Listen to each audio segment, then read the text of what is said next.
All right, so I want to talk about irrational functions being more than just mere perception. Because if they were simply mere perception, then you'd require the need to combine them with a judging function in order to take action. However, I think this is too restrictive. I think there is a possibility that an irrational function, yes, has this perceptive quality to it, whereas perceiving objects, let's say, for example, extrovert intuition, perceiving the various potentialities.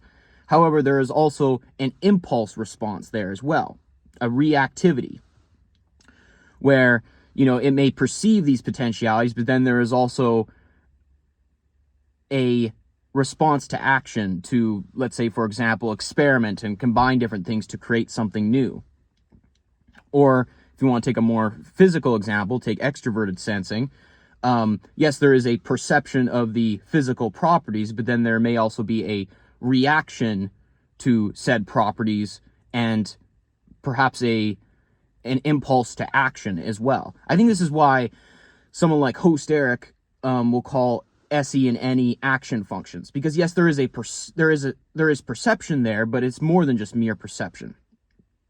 There is an impulse reaction there as well. So irrationality, I think irrationality is a better word than just calling them perception functions, because they're more than just perception. Now, sure, the choices made they're different than, say, a rational function where things are very consciously deliberate in terms of decisions, judgments, etc. The choices made by irrational functions are not so they're not so deliberate. They're almost unconscious in a sense, but they still are going beyond mere perception. There is a kind of impulse response, impulse reactivity to them.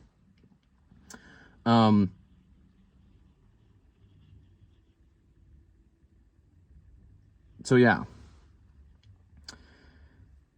And you could even apply this to introverted irrational functions, although it plays out differently because they're introverted, they're not extroverted.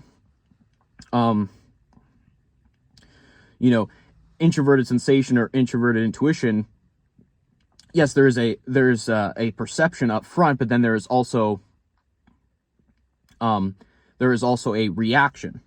There is a reactivity. There is a response to the stimulus, and I don't think you need to bring in a judging function to account for that. I think irrational elements, irrational functions, don't just stop at the perception. They have a reaction to the perception. But yeah. Anyways, thank you for watching.